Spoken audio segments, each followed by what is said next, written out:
Bienvenidos a la segunda temporada de Mono Street. Bueno, comenzamos de nuevo con capítulos semanales y esta vez lo hacemos por todo lo alto. Recientemente, seguro que habéis visto en periódicos, telediarios, el histórico conflicto de Taiwán pues ha saltado de nuevo a los medios internacionales. En parte debido a Nancy Pelosi, la presidenta de la Cámara de Representantes de Estados Unidos, que ha visitado la isla en viaje oficial. China amenaza por su parte con la invasión, Estados Unidos reitera su apoyo a los taiwaneses y amenaza a China, en fin. Un cruce de provocaciones que, como siempre, vuelven a demostrar la incompetencia de nuestros políticos. Pero que es algo bastante serio, ya que quizá esto nos está llevando a una nueva guerra. Pues hoy vamos a hablar de todo esto, vamos a profundizar en este tema actual y también muy antiguo, vamos a intentar entenderlo bien y vemos sobre todo qué puede pasar a partir de ahora en todo esto. Bienvenidos a Mono Street, pasa, ponte cómodo y nunca dejes de pensar por ti mismo.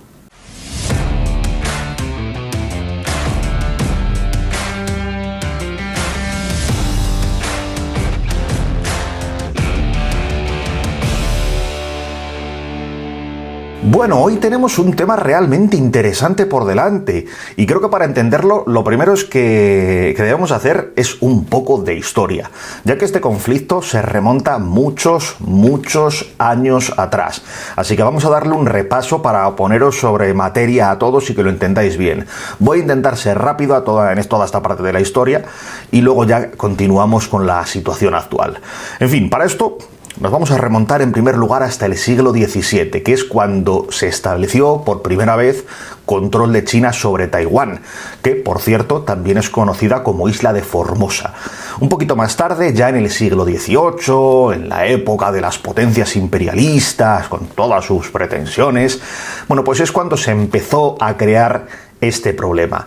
Fue en esta época cuando, por ejemplo, Hong Kong pasó a estar bajo control de Reino Unido o Macao bajo control de Portugal, pero bueno, aquí lo que nos interesa obviamente es Taiwán. Taiwán, que junto a Corea, en este siglo, pasó a estar bajo el dominio de Japón, uno de los principales actores de toda esta historia que os voy a contar ahora. En fin, todo esto, como os imaginaréis, pues creó mucho malestar en China, ya que estaban viendo, y con toda la razón del mundo, bueno, pues que su país no era capaz de defender su territorio con éxito. Se le iban escapando trocitos por todas partes.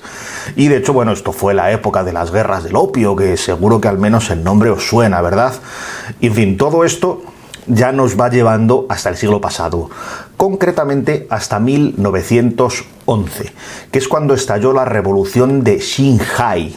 Espero haberlo pronunciado bien. La próxima vez que vaya a China me voy a tener que llevar un montón de palabritas apuntadas para que me ayuden a pronunciarlas correctamente. Bueno, en esta revolución es cuando se destronó al último emperador chino, Puyi. Una vez más, seguro que no lo he pronunciado bien.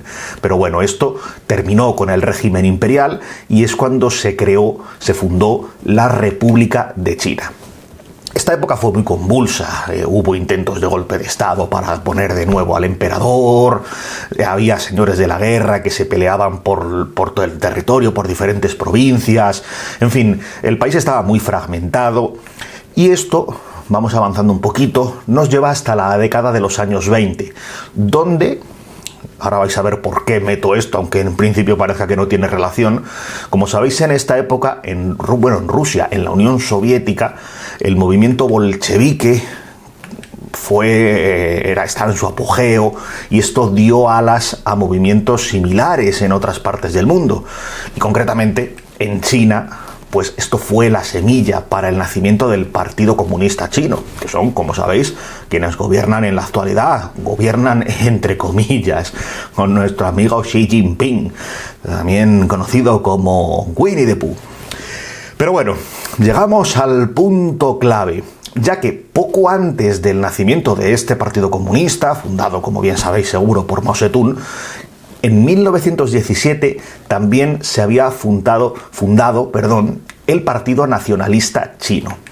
Y bueno, a partir de la creación del comunista, ambos partidos empezaron una colaboración, intentaron trabajar juntos para intentar unificar el país, poner un poco de orden, pero esto la verdad es que duró poco, especialmente cuando el fundador del Partido Nacionalista falleció y su sucesor, que tenía unas ideas un poquito más derechistas, por decirlo de alguna forma, bueno, pues se oficializó la separación de ambos y el Partido Nacionalista chino lanzó la llamada Expedición del Norte, que no era otra cosa que una campaña militar que pretendía conquistar el resto de China, que todavía seguía muy fragmentada, y en fin.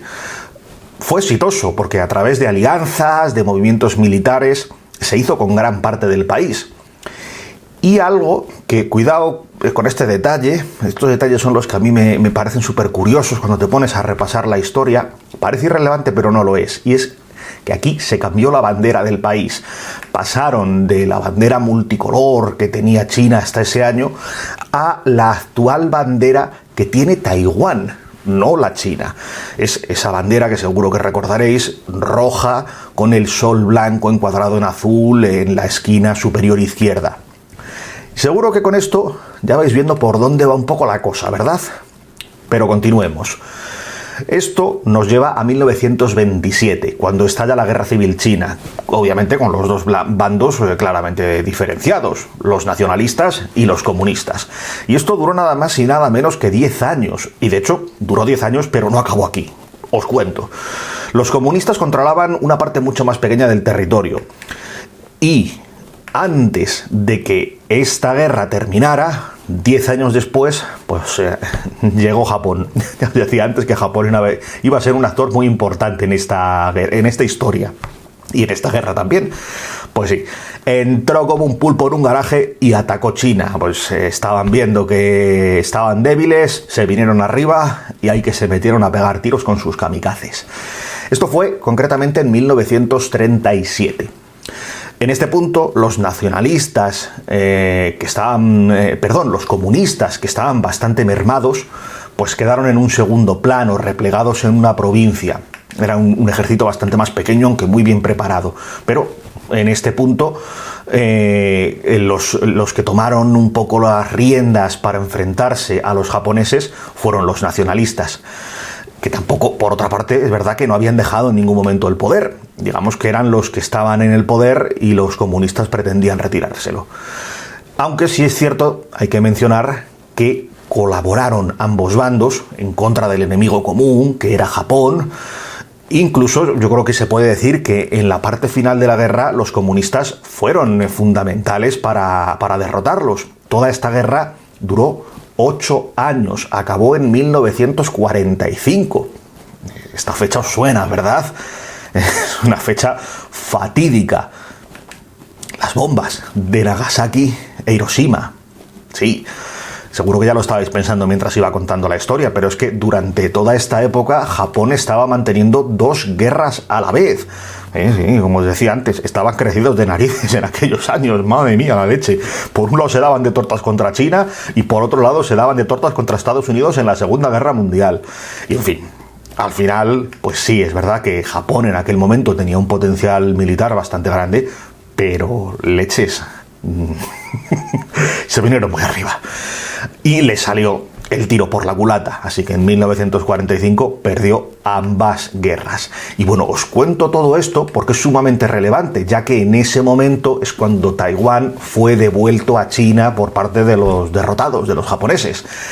Y eso dio una vez más, de nuevo, paso a la continuación de la Guerra Civil V2, que duraría hasta 1949, otros 4 años más. En este punto ya dura bastante menos porque el Partido Comunista recibió apoyo de la Unión Soviética, los nacionalistas recibieron apoyo de Estados Unidos. Luego eso también va a ser importante cuando lleguemos a la situación actual, pero bueno, aquí ya los comunistas, con el apoyo comunista de la Unión Soviética, que los tenían muy cerquita, pues les costó mucho menos derrotar al gobierno nacional y hizo que estos nacionales se retiraran adivinadlo, a Taiwán. Exactamente, a la isla de Taiwán. Quedaron ahí recluidos hasta la época actual. Y en China, por su parte, pues Mao declaró la República Popular de China, que es el nombre que tiene actualmente China, la República Popular de China. Y ahora ya sí, ¿verdad? Ya se va viendo la jugada bastante clara. Al final, lo que ocurrió después de esta guerra civil es que se crearon dos Chinas. Teníamos la República Popular, que es toda la enorme parte continental, y teníamos la República China, en la isla de Taiwán. Y ambas pasaron, como si podéis imaginar, décadas proclamándose como la verdadera China, aunque en aquella época ninguna tenía medios suficientes para invadir a sus vecinos. Así que todo esto era como una pelea en una comunidad de vecinos, valga la redundancia, con aquí el del quinto y el del cuarto pegándose voces por la ventana porque le está tendiendo la ropa y me cae agua en las plantas. Pues eso, al nivel máximo político, pero la comparativa yo creo que es bastante esclarecedora. Bueno, dije que iba a ser rápido y al final, ya veis, me enrollo un poco más de la cuenta, pero vamos avanzando que llegamos casi al final de la historia. Llegamos ya a la década de los 90. En esta época es importante recalcar que Taiwán ya renunció oficialmente a sus aspiraciones sobre China. Desde ese momento, sencillamente, solo esperan que se les reconozca la independencia. Y bueno, ya con esto sí, ya vamos a llegar a nuestros días. Creo que debe de haber quedado muy claro el origen del conflicto, ¿verdad? Y como sabéis, la situación actual ya es muy diferente a la de la mitad del siglo pasado. Ahora, para empezar, la China continental sí que tiene los medios, el poder, y yo me atrevería incluso a decir que hasta las pelotas, para tomar Taiwán, porque al fin y al cabo la tienen apenas a 130 kilómetros de sus costas. Podrían incluso mandar a la isla al carajo gritando Taiwán chino o pa' nadie. Bueno, esto es una broma, evidentemente. Y lo que también es evidente es que Taiwán tiene aliados muy poderosos, y el primero ya lo estaba diciendo, Estados Unidos, que ya han declarado públicamente que apoyarían a Taiwán en una hipotética invasión china. Y de hecho, bueno, pues tampoco tienen ningún miramiento en sus provocaciones, como lo que os contaba recientemente de la visita a la isla de Nancy Pelosi. ¡Ay, madre, Nancy Pelosi, la mejor inversora del mundo! Ay, bueno, si no habéis entendido esa broma, dejadme hacer un comentario al margen de lo que estamos tratando. Si os interesa esto, podemos hacer un vídeo incluso en otra ocasión sobre cómo esta señora y su marido están haciéndose cada vez más y más ricos gracias a información privilegiada que utilizan en sus inversiones. De hecho, incluso de este viaje a Taiwán, en cierta forma también lo podemos relacionar con eso. Toda la gran producción de chips que tiene Taiwán, es el mayor productor del mundo, pero si os interesa, comentadme. No nos vayamos del tema, que tengo facilidad para dispersarme. Por otra parte, también es importante destacar que pese al gran potencial militar que tiene China, su armada, sus buques, su fuerza marítima, no es precisamente su punto fuerte. De hecho, apenas cuenta con un par de portaaviones, aunque tienen, bueno, algunos más en construcción, pero bueno, al menos eso es lo que nos han hecho ver en las recientes maniobras que han realizado, y precisamente en esta zona, junto a Rusia. Lo recordaréis, ¿verdad? Esto también ha salido por ahí en las noticias. Pero bueno, con China nunca se sabe. Igual tienen guardada alguna sorpresa. El potencial militar de China no es tan público como el de países europeos, Estados Unidos, etc. Y yo estoy por la labor de que tengan alguna sorpresa guardada. Pero bueno, lo que está claro es que Taiwán también, pese a ser mucho más pequeña, está muy bien defendida. Y siempre hay que tener en cuenta que es una isla. Una isla no es fácil de invadir, no es fácil de conquistar, y aún menos sin causar una masacre total que destroce la isla por completo. Eso lo podrían hacer con misiles desde su país y chimpún, pero ¿para qué quieres invadir un territorio si te va a quedar una ruina? Bueno, que se lo digan también eso a Putin, madre mía, pero bueno. También es cierto que en realidad analizar los potenciales militares de estos dos hipotéticos bandos, pues la verdad es que al final tampoco tiene mucho sentido, porque como bien sabéis aquí, todo es por la puñetera política. Y si no fuera por eso, yo creo que China ya se habría lanzado a la invasión hace tiempo. Así que llegados a este punto, yo estoy seguro de que hay algo que os estáis preguntando. ¿Por qué apoya Estados Unidos tan fervientemente a Taiwán? Bueno, históricamente, vamos a volver un poquito para atrás, la respuesta a esto puede venir desde la época de la Guerra Fría, la época del capitalismo contra el comunismo. Capitalismo contra comunismo que sigue a día de hoy, aunque ya no lo llamemos Guerra Fría. Pero bueno, Estados Unidos en aquel momento ya apoyó, como os decía antes, al Partido Nacionalista Chino en la guerra civil, en esa lucha anticomunista que siempre han mantenido, que mantienen a día de hoy y que mantendrán hasta el final de sus días. Y claro, ese apoyo va más allá. En este caso hay grandes intereses económicos en la isla, lo que os comentaba antes de la producción de chips. Los chips, un material que ahora mismo es más valioso, yo diría, que incluso el oro. Ahora mismo tenemos la crisis de los microchips, en gran parte producido por esto. Y bueno, Taiwán es el productor número 1 mundial. Es uno de los muchos propósitos de aquella visita que tuvo Nancy Pelosi. Bueno, era el principal, aunque no era el que se dijera oficialmente. Pero también estratégicamente es importantísimo, os podéis imaginar, por su ubicación. Es una isla, por si no la ubicas ahora mismo mentalmente, que está a 130 kilómetros de la costa china. De hecho, por ejemplo, hay una cita que define muy bien todo esto del general MacArthur, que dijo de Taiwán que es un portaaviones insumergible en las costas de China. Y es literalmente así. Así que imaginaos lo que supone un aliado de este estilo para Estados Unidos en una hipotética guerra contra China. Bases militares allí en el mismo corazón de China, espías, torres de telecomunicación, radares, bases de misiles, baterías de misiles. Bueno, sería fundamental en esa hipotética guerra. Y claro, por eso Estados Unidos lleva décadas vendiendo material militar de última generación a Taiwán, les ha dado ayudas económicas y mantienen unas excelentes relaciones comerciales con ellos. De hecho, gracias a esta ayuda de Estados Unidos, la armada de Taiwán, al menos sobre el papel, es incluso superior a la de China. Ojo, cuidado con eso.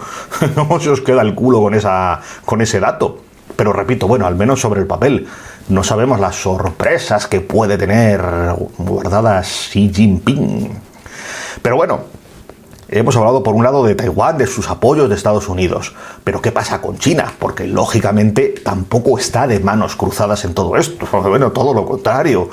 Si recordáis en capítulos anteriores el vídeo en el que os hablaba del control que ejerce China sobre África, y si no lo habéis visto, echadle un vistazo porque es algo que está directísimamente relacionado con esto, pues desde Pekín se ejerce un control férreo a Taiwán y se aprovechan de esa posición que tienen como, podríamos decir, incluso como líder comercial del mundo. Porque pensad en esto, al final, ¿qué país no hace negocios con China? Si no es una cosa es otra, pero China es la gran fábrica del mundo. Y todos los países, en mayor o menor medida, necesitan comerciar con China. Y esa es la carta que ellos juegan y la juegan muy bien en todo este tema.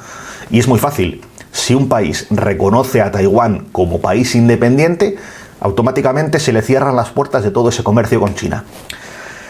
Lo que, claro, como os podéis imaginar, hace que haya muy pocos países en el mundo que reconozcan esta independencia china. Sí es muy interesante que, por ejemplo, gran parte de estos pocos países están en Latinoamérica y están por allí, por ejemplo, Paraguay y gran parte de Centroamérica, Panamá, Nicaragua, Guatemala, Honduras, El Salvador. Bueno, alguno me dejaré seguramente, pero es interesante esa parte y también es aún incluso más interesante que Estados Unidos, a pesar de todo este apoyo público a Taiwán, Estados Unidos no reconoce públicamente esa independencia. Sí apoya que Taiwán forme parte de ciertas organizaciones y demás, pero claro, apoyar públicamente la independencia le cerraría las puertas del comercio con China. Y aunque también yo creo que es bastante evidente que tienen una guerra comercial abierta con China desde hace ya bastante tiempo, no pueden prescindir de ese comercio. Gol en las gaunas, gol de China por toda la escuadra. Bueno, también además, China también tiene poderosos aliados en los que, yo no sé si en realidad podemos contar a Rusia en caso de una hipotética guerra, porque sí, es evidente que son aliados, pero también es evidente que el potencial militar ruso, por una parte, está bastante perjudicado por la guerra de Ucrania, y por otra parte, no ha resultado ser, tan feroz como se aparentaba antes de comenzar este conflicto, ¿verdad? Hemos visto vehículos militares obsoletos, tropas poquito entrenadas, mucha desmotivación, pero tampoco los podemos subestimar, evidentemente. No deja de ser una potencia nuclear y eso Putin lo sabe explotar muy bien. Esperemos que no nos cause un susto con algún misilito y la liemos, pero bueno, eso también podría dar para otro vídeo. Aquí, a lo que vamos, contemos a Rusia como aliado. Sí, por supuesto que sí. Y en esa hipotética guerra, una potencia nuclear es un gran aliado. También yo me pregunto si los países del BRICS apoyarían militarmente a China en algo así. Políticamente ya sabemos que lo hacen, pero militarmente estaría por ver. Tengo mis dudas, pero China tendría muchas puertas a las que llamar, desde luego, en un caso así. Y por cierto, os pregunto, y también dejo ahí la consulta para que me lo dejéis en los comentarios, ¿sabéis lo que es el BRICS? Esto es un tema realmente interesante, muy relacionado con lo que traté en el primer vídeo. Si os apetece, podemos hacer otro vídeo sobre esto, porque es un tema muy interesante. Pero bueno, en cualquier caso, podemos ver que esta guerra sería prácticamente Estados Unidos contra China, y claro, eso ya nos pone a un nivel superior. Hablamos de las dos principales potencias del mundo, y es algo que son palabras mayores. Algo que personalmente, ya yéndome por otra parte, tengo muy claro, es que China está usando la guerra de Ucrania como termómetro para ver qué les supondría a ellos esta posible invasión a Taiwán. Están controlando muy de cerca la reacción internacional, la postura militar de Estados Unidos, de Europa, de otros países, y viendo esto, creo que, al menos en principio, pueden tener motivos para ser cautelosos, aunque quizá solo por cierto tiempo.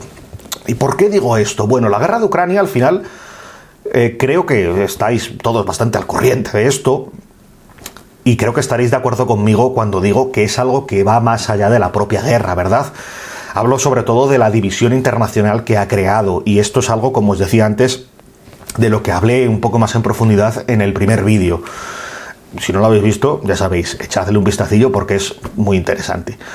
Y esta división, yo creo que a quien más beneficia es a China, porque se está dejando atrás esa globalización, estamos ahora mismo ya viviendo en un mundo dividido, y por lo tanto, llegado el momento, creo que tendría muchas más bazas a su favor, y muchas de las sanciones que se están usando ahora contra Rusia ya no podrían usarse contra China.